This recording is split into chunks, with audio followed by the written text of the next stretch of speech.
Hello and very welcome to you all in Pi Point. So we are back with a new video, that is the topic program to create a zero D array in a Python. So now guys, today we are here with a new program that named as to creating a zero D array in Python. So guys, zero D array in Python यानी कि आपका programme क्या है, आपको एक zero D array बनाना है Python में. ठीक है, आई डोंट नो कि कुछ लोगों को पता भी होगा एग्जैक्टली ज़ीरो डी एरे होती क्या exactly, because we all know about array creation. ठीक है, हमें पता है कि एरे कैसे क्रिएट होते हैं. अगर जिन्हें नहीं पता कि ज़ीरो डी एरे क्या होते हैं, then please watch this video challenge, ताकि आपको ये पता चल सके कि एग्जैक्टली ज़ीरो डी एरे होते क्या, उन्होंने कैसे क्रिएट करते हैं, क्या डिफरेंसेस होते हैं आपके ज़ीरो डी एरे में और वन डी एरे में और बाकी नॉर्मल एरे में जो वो जानते हैं. ठीक है, so in today's video we are going to solve this program to create in zero D array in Python. And guys one more thing, अगर आपको एरे के बारे में नहीं पता, जो हम यहाँ पे पैकेज या लाइब्रेरी को यूज़ करेंगे उस बारे में नहीं पता, तो चैनल के लिंक आपको डिस्क्रिप्शन में मिलेगी, जाके ज़रूर देखना वहाँ पे वीडियोज़. वहाँ पे वीडियोज़ आपको फुल हिंदी में मिलेंगे, जहाँ पे आप इस टॉपिक को क्लियरली ईजीएस्ट फॉर्म में समझ सकते हो. ठीक है, सो स्टार्ट करते हैं अपने इस वीडियो को. सो इसमें क्या करना है, हमें स्टार्टिंग में हम पहले यह करेंगे, इस प्रोग्राम को सॉल्व करने के लिए हमें ज़रूरत पड़ेगी एक मॉड्यूल की, एक लाइब्रेरी की. उसको हम कहते हैं numpy. I hope mostly of you has here this library. जिन्होंने सुना होगा उन्हें पता होगा इसका यूसेज भी, बट जिन्होंने नहीं सुना don't worry, will just get to know. अभी आप प्रोग्रामिंग लैंग्वेज की लाइन में हो, अभी आप लर्निंग की लाइन में हो. काफ़ी सारे ऐसे वे आएंगे जहाँ पे आप अपने आप को डिसकनेक्टेड फील करोगे, but don't worry, we are here to guide you at all the levels. So don't panic at all, just you have to stay tuned with us to learn every single way of learning this programming language. Okay, so first thing is that to do this program is that for this step is that to import the package or library that is required to solve this program. सो पहला हमारा काम क्या होता है, पहला हमारा काम ये होता है कि जो उस प्रोग्राम को सॉल्व करने के लिए आपको पैकेज या लाइब्रेरी की ज़रूरत पड़ती है, पहले आप उसको इंपोर्ट करो, because importing is the first step. उसके बिना आप उस पर्टिकुलर पैकेज, उस पर्टिकुलर मॉड्यूल के किसी भी मेथड को यूज़ नहीं कर सकते, और बिना यूज़ किए आप उस प्रोग्राम को सॉल्व कर तो सकते ही नहीं हो. It's obvious guys. सो हमने हमारा फर्स्ट स्टेप कंप्लीट कर लिया है. आई होप आप लोग भी कर रहे होंगे कंप्लीट. नहीं किया तो कर लो कंप्लीट, साथ साथ चलेंगे, अच्छा रहेगा. Okay, so we have done the first step that we have imported the numpy library as np. As np का रूल यहाँ पे ये है गाइस कि आप जहाँ पे भी numpy.array लिखोगे, उसके बजाय हम numpy का शॉर्ट फॉर्म लिखेंगे, np लिखेंगे हम सिर्फ और सिर्फ, जिसकी वजह से आपका कोड लाइन लिखना कम हो जाएगा. मीन्स आपकी मेहनत जो होती है ना लाइन कोड्स को ज़्यादा लिखने की, वो कम हो जाएगी. एज एक अलाइस की तरह काम कर रहा है. जो आपने अगर माइस्क्यूएल पढ़ा होगा तो इस एज को हम माइस्क्यूएल में भी करते थे use as alias name, right. अगर आपको याद हो तो प्लीज़ रिमेंबर करो उस चीज़ को. ठीक है, वही कुछ लॉजिक हमारा यहाँ पे भी लगा हुआ है एज np. ठीक है, सो पहला हमारा स्टेप तो कंप्लीट हो गया. I hope first line, third line, number third की अंडरस्टैंडिंग भी कंप्लीट हो गई हो. इस लाइन का बेसिक मतलब, एक एक वर्ड का मतलब आई होप सो कंप्लीट आपको समझ में आ गया, और इफ नहीं then please comment in the comment section. Then आते हैं लाइन नंबर 4 पे, यानी नेक्स्ट स्टेटमेंट पे, नेक्स्ट कोड पे, that to create an array A is equals to. So guys अगर मैं आपको बता दूँ पहले कि स्टार्टिंग में वैल्यू, गाइज देखो एरे में क्या होता है एग्जैक्टली, एरे होता है क्या पहले ये समझना ज़्यादा इंपॉर्टेंट है. ये समझने से ज़्यादा, इस प्रोग्राम को करने से ज़्यादा इंपॉर्टेंट क्या है, एरे को समझना. What exactly the array is.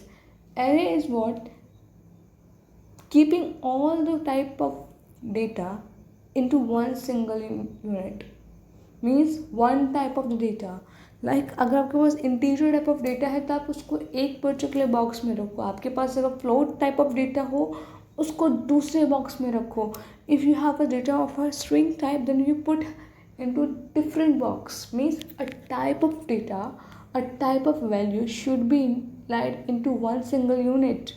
Okay, means आप इसका एग्जांपल ये ले लो कि आपके पास टेक्निकली हम समझते हैं इस एग्जांपल को, आपके पास करने के लिए बहुत कुछ है. ठीक है, you have so many phones. हमारे पास टेक्नोलॉजी तो बहुत सारी आ गई है आज के टाइम पे. एंड्रॉयड फ़ोन्स की काफ़ी सारे एंड्रॉयड के इवन काफ़ी सारे वर्जन होते हैं, iOS के वर्जन्स होते हैं, विंडोज़ के वर्जन्स होते हैं, मैक, लिनक्स, उबंटू, इन सब के काफ़ी सारे वर्जन्स होते हैं. ठीक है, अब ये क्या है, एक ऑपरेटिंग सिस्टम से सारे. ठीक है, सो हमने ये कंसिडर किया, चलो ठीक है एक काम करते हैं, जो हमारे एंड्रॉयड के अलग अलग वर्जन्स हैं उनको एक सिंगल फोल्डर में स्टोर कर लेते हैं. किस में? एक सिंगल फोल्डर में स्टोर कर लेते हैं. वो क्या हो गया, ऑपरेटिंग सिस्टम का एक टाइप हो गया एंड्रॉयड. ठीक है, जिस तरीके से एंड्रॉयड वालों ने एंड्रॉयड को स्टोर किए उसके सारे वर्जन्स एक पर्टिकुलर फोल्डर में, यही काम iOS के ओनर ने भी यही काम किया. iOS के काफ़ी सारे वर्जन्स को उन्होंने एक फोल्डर में स्टोर कर दिया.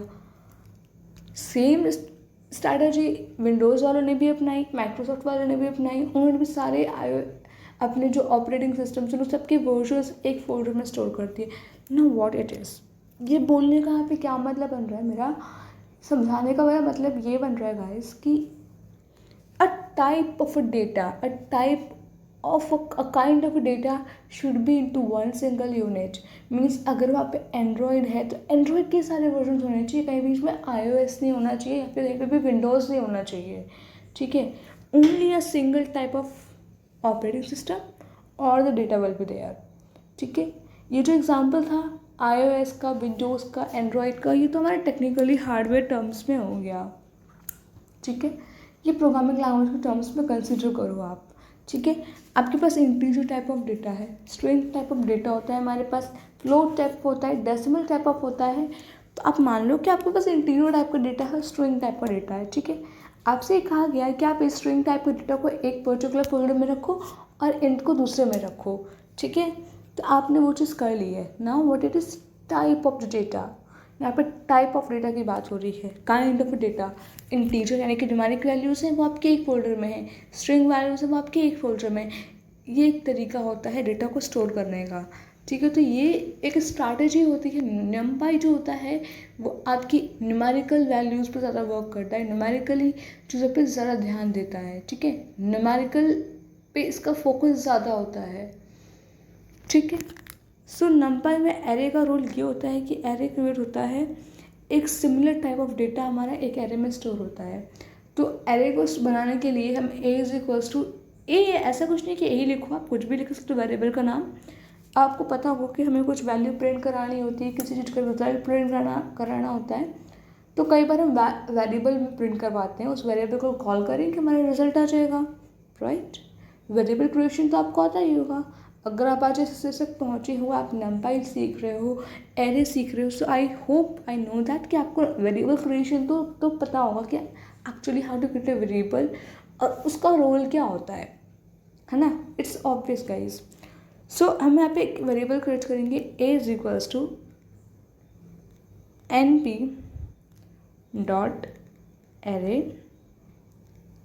Then this and particular value. ठीक है, सो जो आपके सामने जो गाइस ये लाइन है ना आपके सामने, ये क्या है, np. ये np हो गया. एरे ये हमारा फंक्शन है इस पर्टिकुलर मॉड्यूल का, इस पर्टिकुलर पैकेज का. इसको बिना यूज़ कॉल किए यहाँ पे लिखे हुए आप इसको यूज़ नहीं कर सकते, इसलिए पहले हमने इसको लिखा. ठीक है, और ये एक वो सिंगल वैल्यू है जो इस 0D एरे में लाई कर रही है. 0D के एरे का मतलब है one single element in the array. एक सिंगल एलिमेंट होता है हमारे इस एरे में. हम जो नॉर्मली एरे क्रिएट करते हैं उसमें हमारे पास कुछ वैल्यू इस तरीके से स्टोर होती हैं, 1 2 3, है ना, कुछ इस तरीके से होती हैं स्क्वायर ब्रैकेट्स के अंदर में. बट यहाँ पे तरीका आप अगर देखोगे तो आपको यहाँ पे मिलेगा ये पैरेंथेसिस और एक सिंगल वैल्यू. ठीक है, सो ये क्या है, ये आपके यहाँ पे 0D एरे क्रिएशन हो गया कंप्लीट। एरे क्रिएशन कंप्लीट हो गया गाइस। अब क्या बचा, कुछ बचा है यहाँ पे? सोचो ज़रा क्या बचा है यहाँ पे। सोच के कमेंट करना कि यहाँ पे क्या बचा है, किस वजह से अब मेरे पास मेरा आउटपुट प्रिंट होके नहीं आएगा, क्यों नहीं आएगा। काफ़ी हिंट दे दिया ना मैंने तो। Okay let's think about it. और मुझे बताना यहाँ पे गड़बड़ क्या हो रही है, ठीक है। खैर मैं बता देती हूँ वरना आप कंफ्यूज होते रहोगे, ठीक है। सो यहाँ पे आपको क्या करना है, नॉर्मली हमें प्रिंट लिखना है। आपने वेरिएबल में अपने वैल्यू को स्टोर तो करा दिया है, लेकिन प्रिंट कराओगे ना कैसे भी। प्रिंट नहीं कराओगे तो आपका वेरिएबल प्रिंट ही नहीं होके आएगा। मतलब जो 78 है आपका एरे वो प्रिंट होके नहीं आएगा, ऑब्वियस है। तो आपको कोई फ़ायदा नहीं है ये एरे को क्रिएट करने का, ये 0D एरे क्रिएट करने का कुछ फ़ायदा नहीं है, ठीक है। तो इसको रन करते हैं। 78 आ गया। It means that we have completed our program. 78 क्या है आपका 0D एरे का सिंगल एलिमेंट है, ठीक है। सो बेसिकली हम ये कह सकते हैं कि हमारा 0D एरे हो गया है create, right. So we have created our 0D array in this program. So that's it for today guys. If you find this video as useful for you, then please like, share and subscribe too. And if you find any kind of a difficulty in understanding this video, then please comment in the comment section or connect with our Facebook pages and the Insta pages, then you can get more updates about the upcoming videos and upcoming topics, and you can ask your doubts there too also. Okay, thank you so much for watching this video.